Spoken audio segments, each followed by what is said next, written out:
Good morning. This is Sumana, working as Assistant Professor at Department of Biochemistry, Government City College, Nayapur, Hyderabad. Today's our topic is Avery, McLeod and McCarthy experiment. What they have done to prove the genetic material we'll explain together. And experimental evidences to prove nucleic acids as the genetic material. An indirect method that has initially suggested that DNA as genetic material came from the studies of the law of consistency. Law of consistency. According to this law, the amount of DNA present in different cell types of an individual or in different individuals of a species is always found to be constant and do not vary with time, age and sex of an individual and cell types. The observations was made by observing the amount of stain taken by a cell when stained with a basic dye, that is Fuelgen by cytophotometer. This has suggested that DNA is probably the genetic material, but by no means it was proved. There are two direct evidences that prove the DNA as the genetic material. What are the nucleic acids? DNA and RNA are the nucleic acids. In most of the organisms, DNA acts as a genetic material, whereas in viruses, RNA acts as the genetic material. And what is the meaning of genetic material here is that the molecule or the components which are transferring from one generation to the next generation, that is from parents to the progeny. Whatever the components are transferring, those are called genetic material, or it is also called hereditary in character. Hereditary means the whatever the characters are transferring from the first generation to the next generation is called genetic material or hereditary in nature.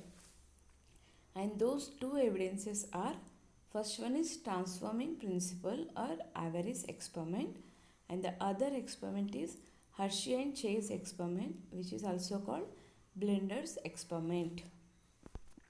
What is the transforming principle? The first direct experiment for proving DNA as genetic material was proved by Avery, McLeod and McCarthy from Rockefeller's Institute, New York in the year 1944.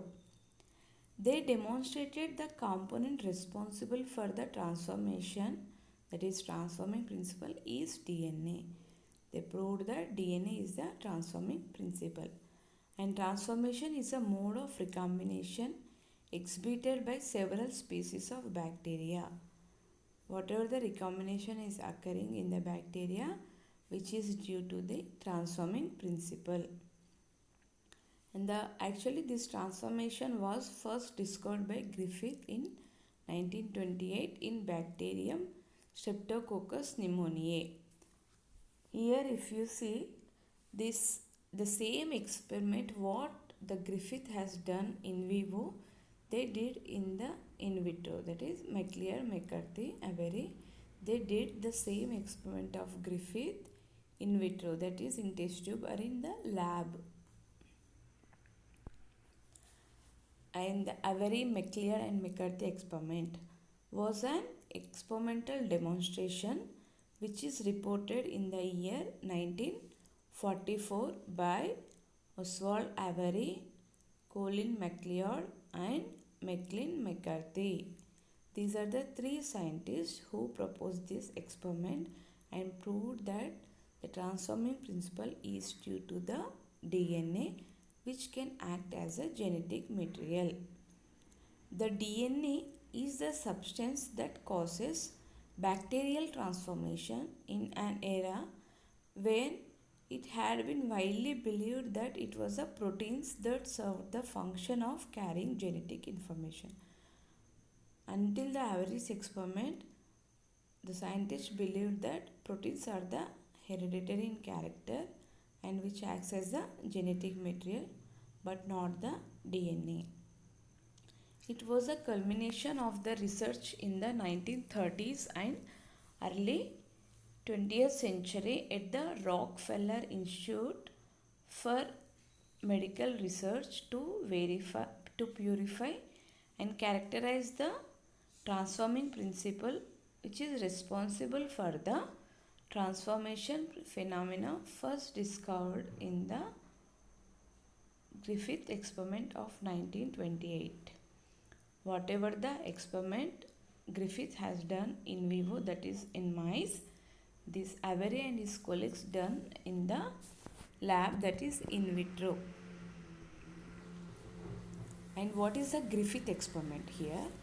We'll see the Griffith experiment in detail. Griffith experiment, which is reported in 1928, identified that the transforming principle in pneumococcal bacteria could transfer them from one type to the other. Okay, he found that multiple types of Streptococcus pneumonia, those are some are virulent and some are non-virulent, were often present over the course of a clinical case of pneumonia, and thought that one type might change into another rather than simply multiple types being present all along. Rather than present all the types all along, one type may be converted to other type. It means virulent may be converted into non-virulent and non-virulent are converting into virulent. In testing that possibility, he found that transformation could occur when dead bacteria of a virulent type and live bacteria of a non-virulent type were both injected into the mice. Here virulent type is a 3S and the non-virulent type is the 2R, which is live, and the 3S is heat killed bacteria. Even after injecting this complex, the mice get dead because of the pneumonia, so that this live 2R are transformed to live 3S. The mice would develop a fatal infection normally only caused by live bacteria of the virulent type and die.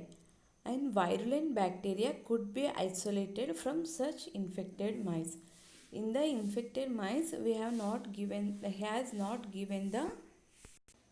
live 3S cells, but the live 2Rs are transformed to the live 3S cells. And what is the Avery McLeod-McCarthy experiment? Pneumococcus is characterized by smooth colonies which have a polysaccharide capsule that induces the antibody formation. Pneumococcus is characterized by smooth colonies which have a polysaccharide capsule that induces the antibody formation in the host cells. The different types are classified according to their immunological specificity. And the purification procedure Avery undertook, consisting of first killing the bacteria with heat and extracting the saline soluble components. Next, the protein was precipitated out using the chloroform, and the polysaccharide capsule were hydrolyzed by an enzyme. And immunological precipitation caused by type specific antibodies was used to verify the complete destruction of the capsules. Then the active portion was precipitated out by alcohol fractionation, resulting in fibrous strands that could be removed with a stirring rod. It means he has extracted or isolated the DNA with this method. And the chemical analysis showed that the proportion of carbon, hydrogen, nitrogen and phosphorus in this active portion, whatever the components or liquid solution he has extracted, and that is active portion, were consistent with the chemical composition of the DNA. It was almost similar. To show that it was DNA rather than some small amount of RNA, protein or some other cell component, that was responsible for transformation. Avery and his colleagues used a number of biochemical tests. They found that trypsin and chymotrypsin. These trypsin and chymotrypsin are the enzymes which breaks the peptide bond so that it will degrade the protein chain. And they also used the ribonuclease enzyme. The function of this ribonuclease enzyme is it will degrade the RNA. And they found that with the use of trypsin, chymotrypsin which will break the protein, and with the use of ribonuclease which can break the RNA, did not affect the virulent character of the smooth strain. But an enzyme preparation of deoxyribonucleodepolymerase, deoxyribonucleodepolymerase, that is DNase, which can break the phosphodiester bond in the DNA strands so that it will break the DNA. Destroys the extract's transforming power. With the use of the DNase, the transforming power of the extract is destroyed. Here you can see in the diagram, see this is the 3S cells in the liquid culture medium. Here these are the live cells. 3S, why he has used 3S cells? Because these are the smooth cells which has the polysaccharide capsule.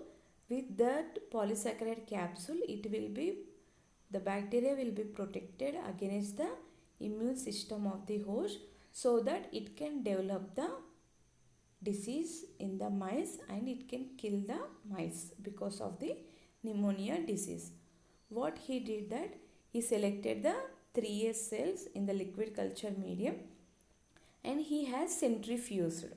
He has centrifuged the culture medium, and with this centrifugation 3S cells spun to the bottom of the tube.